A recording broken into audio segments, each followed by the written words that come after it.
బూది కుప్పలైపోయినటువంటి 60,000 మంది సగరుల యొక్క దగ్ధమైన శరీరపు ఆ బూడిద రాసుల మించి ప్రవహించింది. వెంటనే పరమ సంతోషంతో చతుర్ముఖ బ్రహ్మగారు హంసవాహనం ఎక్కి వచ్చాడు. అద్భుతం రా నాయనా, నీ వంశంలో ఎవరూ దీన్ని సాధించలేకపోయారు. నువ్వొక్కడివి. నీ ప్రపితామహుల్ని పైకి పంపించడం కోసం, వాళ్ళకి స్వర్గలోకవాసం ఏర్పాటు చేయడం కోసం ఇంత కష్టపడి గంగా అవతరణం చేయించావు. అందుకే ఇక నుంచి భూమి మీద ప్రవహించేటటువంటి ఈ గంగా ప్రవాహానికి అంతటికీ కూడా నీ పేరు మీదుగా భాగీరథి అనబడేటటువంటి పేరు కలుగుతుంది. గంగకు త్రిపథగా అని పేరు వస్తుంది. 3 మార్గములలో ప్రవహించినది. స్వర్గలోకంలో ప్రవహించింది మందాకిని, భూలోకంలో ప్రవహించింది భాగీరథి, పాతాళలోకంలో ప్రవహించింది భోగవతి. 3 పేర్లతో ఒకే నది ప్రవహిస్తోంది.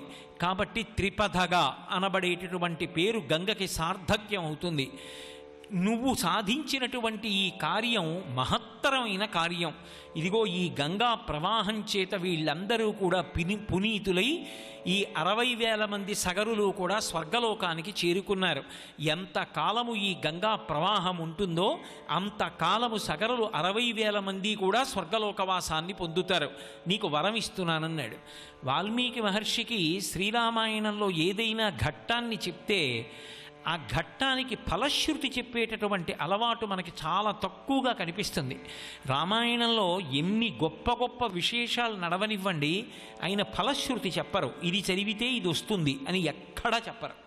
అటువంటి మహర్షి కొన్నిటికి మాత్రమే చెప్పారు. అందులో బాలకాండలో సుబ్రహ్మణ్యోత్పత్తికి చెప్పారు, గంగావతరణానికి చెప్పారు. ఇదమాఖ్యానమవ్యగ్రో గంగావతరణం శుభం యశృణోతి చకాకుత్స సర్వాన్ కామానువాప్నుయాత్ సర్వే పాపాః ప్రణశ్యంతి ఆయుఃకీర్తిశ్చ వర్ధతే అన్నారు.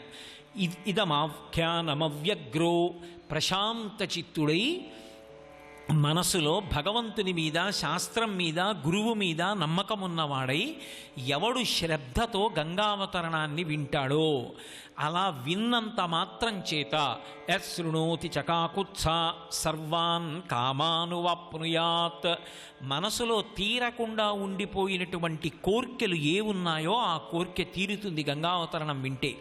సర్వాన్ కామానువాప్నుయాత్ సర్వే పాపాః ప్రణశ్యంతి. గంగావతరణాన్ని ఒక్కసారి వింటే చాలు. గంగానదికి వెళ్ళి స్నానం చెయ్యక్కర్లేదు. గంగావతరణం చదివినా, గంగావతరణం విన్నా సమస్తమైనటువంటి పాపములు ఉపశాంతి పొందుతాయి, అవి తొలగిపోతాయి. సర్వే పాపాః ప్రణశ్యంతి ఆయుఃకీర్తిశ్చ వర్ధతే. ఆయువు, కీర్తి రెండూ కూడా కలుగుతాయి. అంతేకాదు, ఈ గంగావతరణం విన్నటువంటి కారణం చేత ప్రీయంతే పితరస్తస్య ప్రీయంతే దైవతాని చ. గంగావతరణం ఎక్కడైనా చెప్పినా, గంగావతరణం ఎక్కడైనా విన్నా వెంటనే వాళ్ళ పితృదేవతలందరూ కూడా సంతోషిస్తారు. పితృదేవతలు సంతోషిస్తే సంతానం కలుగుతుంది. పితృదేవతానుగ్రహమే సంతానం కలగడానికి ప్రధాన కారణం. కాబట్టి ఆ గంగావతరణం వినడం చేత పితృదేవతానుగ్రహం కలుగుతుంది. గంగావతరణాన్ని విన్న కారణం చేత దేవతలందరూ సంతోషిస్తారు. దేవతలు సంతోషిస్తే అనుగ్రహాన్ని వర్షిస్తారు. దేవతల యొక్క అనుగ్రహం చేత లోకమంతా కూడా ప్రశాంతంగా ఉండి అందరూ సంతోషంగా ఉండేటటువంటి స్థితి ఉత్పన్నమవుతుంది. కాబట్టి గంగావతరణానికి ఇంత శక్తి ఉన్నది అని మహర్షి రామాయణంలో ఫలశ్రుతి చెప్పారు. గంగానదికి ఒక్కదానికే త్రిమూర్తులతో సంబంధం ఉంది. మిగిలిన ఏ నదికి కూడా త్రిమూర్తి సంబంధం చెప్పడం కష్టం. కానీ ఒక్క గంగానది ఎంత గొప్పది అంటే 3 యొక్క స్పర్శని పొంది ఉన్నది అని చెప్తారు. నది కదలాలి అంటే బ్రహ్మగారి ఆదేశం ఉండాలి. ఆ బ్రహ్మగారు ఆదేశిస్తే గంగమ్మ పైనుంచి కిందకు వస్తుంది. వస్తూ చూసింది ఆకాశంలోంచి. వెర్రివాడు ఎలా నించున్నాడో చూడండి. ఏమిటో నన్ను పట్టుకోవడం అంటే అంత తేలిక అనుకుంటున్నాడు. శ్రోతసాగృహ్య శంకరం అంది. నేనేం చేస్తానో తెలుసా? ఇప్పుడు నేనేమి ఊరుకోను. నేను పాతాళలోకానికి వెళ్ళిపోతాను. ఎందుకనించే పైనుంచి కింద పడి ప్రవాహంగా పెడతాను. నన్ను పట్టుకుంటానంటున్నాడే, ఈ శంకరుణ్ణి ఈడ్చేస్తాను నాతో పాతాళానికి. అప్పుడు తెలుస్తుంది నన్ను పట్టడం అంటే ఏమిటో. పెద్ద తెలివైన వాణ్ణని, పట్టగలిగిన సమర్థుణ్ణని, ఏమిటో 2 కాళ్ళు దూరంగా పెట్టి నడుం మీద 2 చేతులేసి జటాజూటం కట్టి ఆకాశం వంక చూస్తూ నిలబడ్డాడనుకుంది. మహర్షి అన్నారు, తస్యావలీపనం జ్ఞాత్వా క్రుద్ధస్తు భగవాన్ హరః అన్నారు. గంగమ్మ యొక్క అహంకారం తెలుసుకోలేని వాడేమిటి పరమేశ్వరుడు. ఆయన కనిపెట్టాడు. ఎవరి మనసులో ఉన్న మాట ఆయనకి తెలియదు గనక, ఎంత అహంకరిస్తోందిరా గంగ, నన్ను ఈడ్చేస్తానంటోంది పాతాళానికి. సరే పడమన్నాడు. అలా పడుతూనే ఉంది ఏడాది పాటు. 1 సంవత్సర కాలం అయిపోయింది. గగన శంకర స్థిత తతో ధరణిమాశ్రిత వ్యసర్పిత జలం తత్ర తీవ్ర శబ్ద పరుస్కృతం అని పడాలి ఆ గంగ. కానీ ఆ గంగ ఆయన యొక్క జటాజూటంలో ఉండిపోయింది. ఉండిపోయి కిందకి నీటి చుక్క పడలేదు. కనీసం ఆయన నుదురు కూడా తడవలేదు. అంత పెద్ద ప్రవాహం వచ్చి పడిపోతుంటే ఆయన జటాజూటంలో అలా తిరుగుతూ ఉండిపోయింది. బయట నిలబడిన వాళ్ళకు ఒక్కడికి కనపడదు. పైనుంచి పడడం కనపడుతోంది. శంకరుడి జటాజూటంలోకి వస్తుంది అంతే. ఆ తర్వాత ఏమైందో తెలియదా. పోనీ ఎప్పటికి నిండుతుంది? అది నిండడం లేదు. ఇదే దర్శనం చేశాడు రావణాసురుడు ధ్యానంలో. దర్శనం చేసి జటాటవీగల జల ప్రవాహ పావిత స్థలే గళేవలంబ్యలంబితం భుజంగతుంగమాలికాం ఢమఢమఢమఢమన్నినాదమడ్డవర్వయం చకారచండ తాండవం తనోతున శివ శివం జటాకటాహ సంభ్రమ భ్రమన్నిలింప నిర్జరి విలోల వీచివల్లరి విరాజమానమూర్ధని ధగద్ధగద్ధగజ్వలల్లలాట పట్టపావకే కిశోర చంద్రశేఖరే రతి ప్రతిక్షణం మమ అగర్వ సర్వమంగళాగళాప్రవహమంజరి అని ఆ పరమశివుడి యొక్క తాండవాన్ని స్తోత్రం చేస్తాడు. ఆయన తాండవం చేస్తూ ఉంటే బిందెలో నీళ్లు పెట్టుకుని తాండవం చేస్తే ఎలా ఉంటుందో అలా తిరుగుతూ ఉంటుందిట గంగమ్మ. అలా పడుతూనే ఉంది ఆవిడ. చుక్క నీరు కిందకి రాదు. ఎంతకీ కింద పడకపోయేటప్పటికి చూశాడు భగీరథుడు. ఆవిడ అహంకరించడము బాగుంది, ఈయన కోపం పెట్టుకోవడము బాగుంది. మధ్యలో మాపితరులు తరించేది. ఇప్పుడు మళ్ళీ తపస్సు మొదలెట్టాడు. తపస్సు మొదలు పెడితే పరమశివుడు అనుగ్రహించాడు. ఈవిడితో విషయమేముంది కానీ పాపం నిన్ను అనుగ్రహించాలి, విడిచిపెడతాను గంగనన్నాడు. అనేసరికి అక్కడ ఒక పెద్ద విచిత్రం జరిగింది. ఆ గంగ పరమశివుని యొక్క జటాజూటంలోంచి కింద పడుతోంది. పడేటప్పుడు ఆయన జటాజూటంలోంచి దారి విడిచిపెట్టాడు. కింద పడిన ప్రవాహం ఒక ప్రవాహంగా వెళ్ళలేదు. ఎంత పెద్ద నీటి ప్రవాహం పడిపోయిందంటే తూర్పుకి 3 ప్రవాహాలు వెళ్ళిపోయాయి, పశ్చిమానికి 3 ప్రవాహాలు వెళ్ళిపోయాయి. తూర్పుకి వెళ్ళిపోయినటువంటి 3 పాయలు 3 నదులైపోయాయి. శివుడి జటాజూటంలోంచి వచ్చి కింద పడ్డవి. అవే పావని, లాదిని, నళిని. పశ్చిమ దిక్కుకు వెళ్ళిపోయినటువంటి 3 ప్రవాహాలు 3 నదులైపోయాయి. అవే సుచక్షువు, సీత, సింధువు. 7వ ప్రవాహం ఆయన శరీరాన్ని తాకి ఆయన పాదాలు కడుగుతూ కింద పడి భగీరథుడి వెంట వెళ్ళింది. అది గంగ. గంగా అన్న పేరుతో, భాగీరథి అన్న పేరుతో భూమి మీద ప్రవహించింది. హిమవత్ పర్వత ప్రాంతం నుంచి వచ్చింది. తత్ర దేవర్షి గంధర్వాః వసుధా తలవాసినః భవాంగపతితంతో యం పవిత్రమితి పస్పృశుః అంటారు మహర్షి. అంత వేగంతో పడిపోయిన గంగ శివుడికి తగిలి కింద పడిపోతుంటే దాని కింద తల ఎవడ పెట్టగలడు? పెట్టలేరు. తల పగిలిపోతుంది ఆ ప్రవాహ వేగానికి. తల పెట్టలేక ఎంతో కాలం దేవతా పదవులలో ఉండి ఉండి ఉండి ఉండి తమ యొక్క పుణ్యభాగమంతా పూర్తయిపోయిన తరువాత ఇక మళ్ళీ మర్త్యలోకములోకి తోసివేయపడి పునర్జన్మ కోసమని వచ్చి పడిపోతున్నటువంటి దేవతలు వచ్చి ఈ కింద పడుతున్నటువంటి గంగలో స్నానం చేయడానికి అవకాశం లేక, ఇది పరమశివుని యొక్క శరీరాన్ని తాకింది కాబట్టి మేము పోగొట్టుకున్న పుణ్యం మళ్ళీ వస్తుంది, చేసిన పాపాలు పోతాయినా నీళ్లు చల్లుకున్నారటిలాగా. చల్లుకునేటప్పటిగా పాపాలన్నీ పోయాయి. మళ్ళీ ఈరి దేవలోకాలకు వెళ్ళిపోయారు. మళ్ళీ దేవతా పదవుల్లోకి వెళ్ళిపోయారు. యక్షులు, గంధర్వులు, కిన్నరులు, కింపురుషులు, మహర్షులు, దేవతలు తమ తమ వాహనాల మీద వచ్చి ఆశ్చర్యంగా చూస్తున్నారు గంగావతరణాన్ని. ఒక్క గంగ నీరొక్కటి కాదు పడ్డం. అది గగనా శంకర స్థిత తతోధరణిమాశ్రిత వ్యసర్పిత జలం తత్ర తీవ్ర శబ్ద పురస్కృతం. బ్రహ్మాండమైనటువంటి శబ్దం చేస్తూ అందులో చేపలు, ఎండ్రకాయలు, మొసళ్ళు మొదలైనటువంటి అనేక జంతువులతో తెల్లటి నురుగుతో వెండి ప్రవహించినట్లుగా ప్రవాహం అంతా వెళ్ళిపోతోంది. కోటి సూర్యుల పగిది వెలిగిపోతోంది ఆ గంగా ప్రవాహం. దాని పక్కన ఈ దేవతలందరూ కూడా తమ తమ వాహనాల మీద పెడుతున్నారు. అలా వాళ్ళందరూ బయలుదేరి వెడుతుంటే ఆ గంగావతరణం చూడ్డానికి అత్యంత ఆశ్చర్యకరంగా ఉంది. ఎన్ని పాపాలు చేసిన వాళ్ళు కూడా నీళ్ళిలా చల్లుకున్నంత మాత్రం చేత మళ్ళీ పుణ్యాన్ని పొంది ఉత్తమగతులకు వెళ్ళిపోతున్నారు. అలా వెళ్ళిపోతున్న గంగకి ముందు భగీరథుడి రథంలో వెడుతున్నాడు. యతో భగీరథో రాజా తతో గంగా యశస్విని జగామ సరితా శ్రేష్ఠ సర్వపాప ప్రణాశిని. ఆ గంగ సమస్త పాపములను పోగొట్టగలిగినటువంటి శక్తిని పొందింది. ఎందువలన అంటే మహర్షి చెప్పారు, భవాంగపతి తంతో యం పవిత్రమితి పస్పృశు. అంత శక్తి గంగకి ఎక్కడి నుంచి వచ్చింది, పాపములు ఎందుకు పోగొట్టగలదు అంటే ఆమె పరమశివుని యొక్క శరీరమును తాకినది కనుక అని వాల్మీకి మహర్షి తీర్పు చెప్పారు. శివశరీరాన్ని తాకి కింద పడింది కాబట్టి ఆ గంగకి జనుల యొక్క సమస్త పాపములను తొలగించగలిగినటువంటి శక్తి వచ్చింది. అటువంటి గంగా ప్రవాహం ఏదైతే ఉందో అది భగీరథుడి వెనకాతల వెళ్ళిపోతోంది. రంగతుంగ తరంగ సంఘములతో రంజిల్లు ఘోషంబుతో బంగారంబగు పొంగుతో నురగతో పువ్వాట తుంపర్లతో భంగుల్ సల్పుచు జంఘలించుతున్న నభోభాగము నుండి జారన్ గంగమ్మను దల్చితే శిరమునన్ రంజిల్లుతున్ శంకరా అంటారు. ఆ గంగావతరణం జరుగుతున్నప్పుడు ఆ గంగా ప్రవాహాన్ని పరమశివుడు అంత అద్భుతంగా పట్టి విడిచిపెట్టాడు.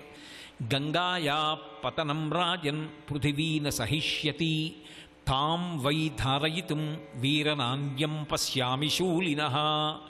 ఆ ఆకాశగంగ పైనుంచి వచ్చి భూమి మీద పడితే ఈ భూమి అంతా కూడా కంపించిపోతుంది. ఆ వరవడిని తట్టుకోలేదు. అందుకే మధ్యలో ఒకరు ఉండి గంగని పట్టుకోవాలి. అలా పట్టుకోగలిగిన వాడు నాకు తెలిసినంత వరకు ఎవ్వడూ లేడు, ఒక్కడే ఉన్నాడు. వీరనాన్యం పశ్యామి శూలినః. ఆ త్రిశూలం పట్టుకుని ఉండేటటువంటి పరమశివుడు ఉన్నాడే, ఆయన ఒక్కడే పట్టుకోవాలి. శివాయచ శివతరాయచ అంటుంది అష్టమానువాకం. మంగళప్రదుడు పరమమంగళప్రదుడు శివుడు పరమశివుడు. ఇతరులను అనుగ్రహించడం అంటే అంత సంతోషం ఆయనకి.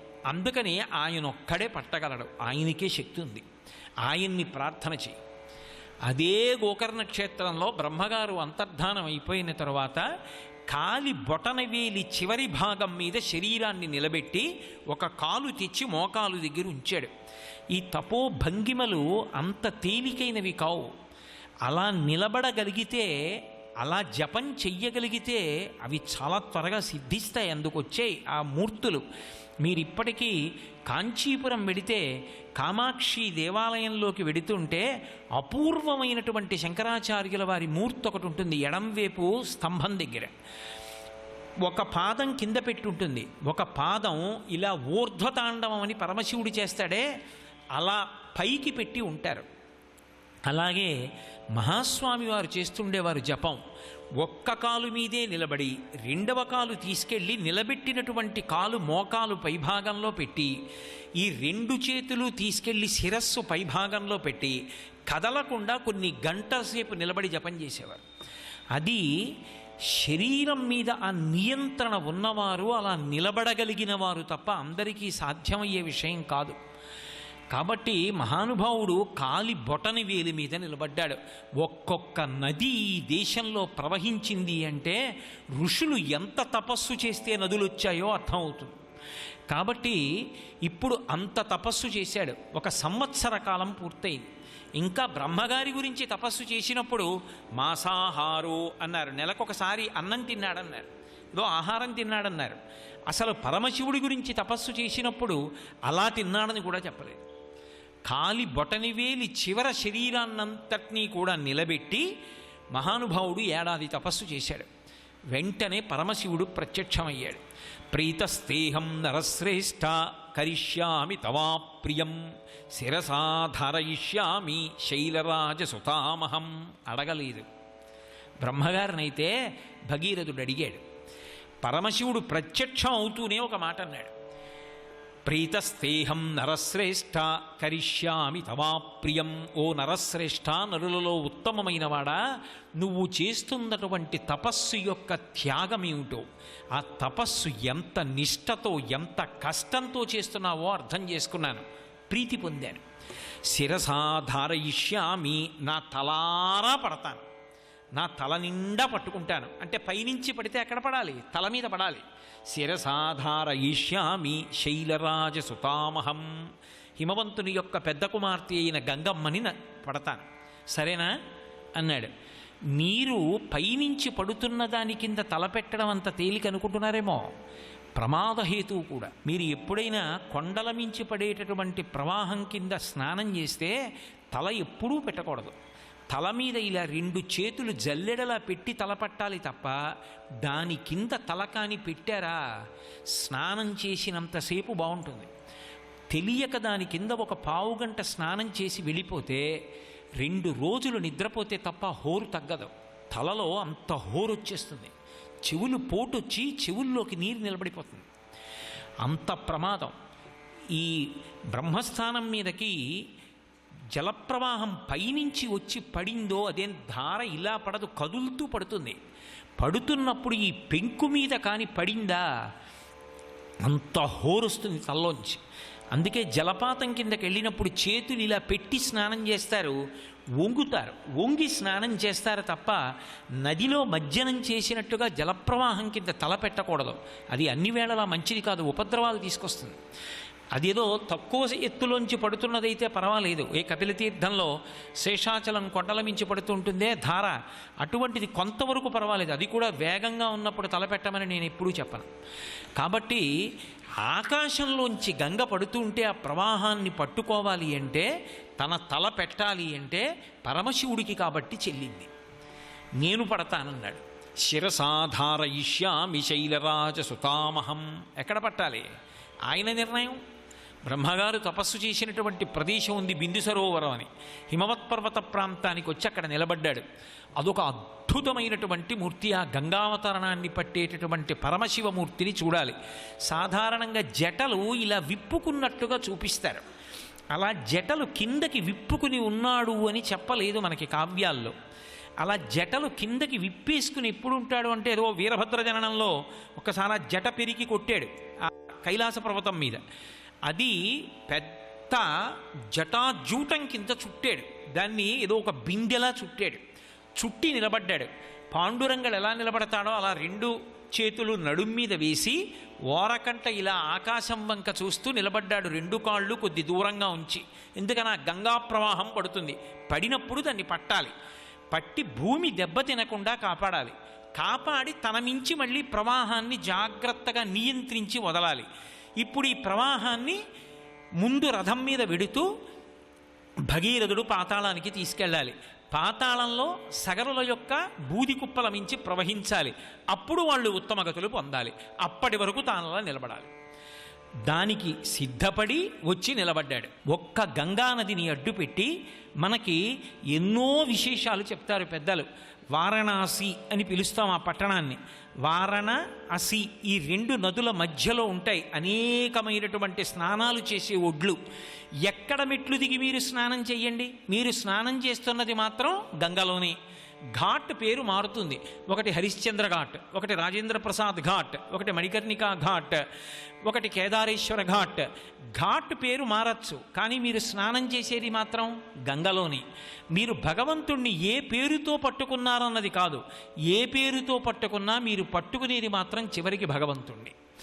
ఈ తత్వాన్ని తెలియచేసేటటువంటిది గంగానది యొక్క ప్రవాహం. అందుకే గంగగా లోకానికి ఎన్నో తాత్వికమైనటువంటి విషయాల్ని ప్రబోధం చేస్తూ ఉంటుంది. అటువంటి గంగ శంకర భగవత్పాదులు భజగోవిందం చేస్తూ స్తోత్రం చేస్తారు ఆ గంగమ్మని. అందులో అంటారు, భగవద్గీత కించిదీత గంగాజలలవ కణికాపీత సకృతపియేన మురారి సమర్చ క్రియతే తస్య యమేన జచచ్చ అంటారు. ఈ లోకంలో పుట్టినటువంటి వ్యక్తి యమధర్మరాజుతో చర్చ చెయ్యకుండా ఉండాలి అంటే 3 తెలుసుకుని ఉండాలి అన్నారు శంకరాచార్యుల వారు. భగవద్గీత కించిదీత, కనీసం రోజు భగవద్గీతలో ఒక్క శ్లోకాన్ని చదువుకో. గంగాజలలవ కణికాపీత, గంగానది జలాల్ని ఒక్క బొట్టైనా నోట్లో వేసుకున్నవాడెవరుంటాడో వాడు. గంగాజలలవ కణికాపీత సకృతపయేన మురారి సమర్చ. ఒక్కసారైనా విష్ణువు యొక్క పూజ చేసినటువంటి వాడు. మురారి సమర్చ క్రియతే తస్య యమేన న చర్చ. అటువంటి వాడికి యముడితో చర్చ లేదు. యముడితో చర్చ నాకెందుకండి? ఆయనతో చర్చావేదిక ఏమిటి, నేను వెళ్ళి చర్చ చేయడం ఏమిటి, ఎందుకది? అంటే చర్చ అన్న మాటకు అర్థం ఏదో ఆయన మనం కూర్చుని చర్చావేదిక నిర్వహిస్తామని కాదు. ఆయన రమ్మంటాడు, నేను రానంటాను, అదే చర్చ. అంటే పరమభయంకర స్వరూపాలతో యమధర్మరాజు గారి యొక్క యమభటుల యొక్క దర్శనం చెయ్యవలసినటువంటి అవసరం ఉండదు. ఎవరు ఈ మూడు చేస్తారో ఆ మూడు చేసినటువంటి వాడు ఉత్తమ లోకాన్ని స్వర్గలోకాన్ని పొందుతాడు తప్ప వాడు మళ్ళీ యమధర్మరాజు గారి దర్శనం చెయ్యవలసిన అవసరం ఉండదు. అంత పవిత్రమైనటువంటి జలములు గంగాజలములు. ఎక్కడి నుంచి వచ్చింది ఈ శక్తి అంటే ఆ గంగ యొక్క అధిష్టాన దేవతా ప్రసాదం. అందుకే గంగ ఆ అధిష్టాన దేవతగా కూడా ఎలా ఉంటుందో వర్ణిస్తారు. ఆవిడ తెల్లటి బట్ట కట్టుకుని మణిహారములు వేసుకుని కిరీటం పెట్టుకుని దగద్దాయమానంగా ప్రకాశిస్తూ మొసలి వాహనం మీద వెడుతూ ఉంటుంది గంగమ్మ. అటువంటి తల్లి పిలిస్తే పలుకుతుంది. ఎందరికో పెద్దలకి సాకార రూపంతో దర్శనమిచ్చింది గంగమ్మ. అటువంటి తల్లి ఉన్నదే ఆమె అనుగ్రహము కలుగుగాక. అందుకే భగవద్గీత కించితధీత గంగాజలలవ కణికాపీత సకృదపియేన మురారి సమర్చ క్రియతే తస్య యమేన న చర్చ. ఈ మూడు ఎవరు చేస్తారో అటువంటి వారికి యమధర్మరాజు గారితో చర్చ లేదు. అసలు శాస్త్రంలో ఒక మాట చెప్తారు, అసారే ఖలు సంసారే సారమేవ చతుష్టయం కాశ్యాం వాసః సతాం సంగో గంగాభ శంభుసేవనం. సంసారమంతా అసారమే, అందులో ఏమి సారం ఉండదు. అసలు సంసారమునందు సారవంతమైనటువంటి విషయములు ఏమైనా ఉంటే నాలుగే నాలుగున్నాయి. ఈ నాలుగు పొందనటువంటి వాడెవరో వాడు జీవితంలో చాలా గొప్ప విషయాన్ని పోగొట్టుకున్నవాడే. అంత గొప్పదైనటువంటిది జీవితంలో పొంది తీరవలసినటువంటిది ఏది అంటే పెద్దలు చెప్పినవి అసారే ఖలు సంసారే సారమేత చతుష్టయం. ఏమిటవి? కాశ్యాం వాసః, కాశీలో 9 రోజులు కనీసం ఉండాలి. కాశ్యాం వాసః సతాం సంగో, సత్పురుషుడితో స్నేహాన్ని తప్పకుండా ప్రయత్నపూర్వకంగా నిలబెట్టుకోవాలి. అక్కర్లేని అభిమానాలు ఆభిజాత్యాలు అహంకారాలు మనసు నిండా పెట్టేసుకుని మహాపురుషులతో స్నేహాన్ని విడిచిపెట్టుకుంటే 1,000,000 జన్మలు పాడైపోతావు. ఎంతకైనా కిందకి దిగొచ్చి వాళ్ళ పాదాలు పట్టుకుని వాళ్ళతో స్నేహం నిలబెట్టుకోవాలి తప్ప వాళ్ళ అనుగ్రహ వీక్షణముల నుంచి తప్పుకుంటే నశించిపోతాడు. అందుకే సతాం సంగో గంగాభ, గంగా స్నానం చేసి తీరాలి. మనుష్య జన్మలో గంగా స్నానం చేయకపోతే వాడు ఏదో గొప్ప విషయాన్ని పోగొట్టుకున్నట్లే. గంగాభ శంభుసేవనం, పరమశివుని యొక్క సేవ చేసి తీరాలి. అసారే ఖలు సంసారే సారమేత చతుష్టయం, ఈ 4 పరమ సారవంతమైన విషయములు. ఈ 4 నా జీవితంలో చేశానా లేదా లెక్క పెట్టుకో. ఒకవేళ చేసి ఉండకపోతే చెయ్యి, లేకపోతే జీవితము నిస్సారమైపోతుంది సుమా. పెద్దలు హెచ్చరించారు. రామకృష్ణ పరమహంస ఒకప్పుడు ధ్యానం చేశారు. కాశీపట్టణంలో ప్రాణం విడిచిపెడుతున్న వాళ్ళందరికీ కూడా పరమశివుడు వచ్చి కుడి చెవిలో తారక మంత్రోపదేశం చేస్తాడంటారు. చీమలు చచ్చిపోతాయి, ఈగలు చచ్చిపోతాయి, దోమలు చచ్చిపోతాయి. ఇన్నింటికి పరమశివుడు తారక మంత్రోపదేశం చేస్తాడా కుడి చెవిలో? ఆయన సమాధిమగ్నుడై దర్శనం చేశారు ఆంతరమునందు. చచ్చిపోతున్నటువంటి చిన్న చిన్న కీటకాలకి కూడా కుడి చెవిలో తారకం చెప్తూ పరమశివ దర్శనమైంది రామకృష్ణ పరమహంసకి. సర్వం శ్రీ ఉమామహేశ్వర పరబ్రహ్మార్పణమస్తు. స్వస్తి.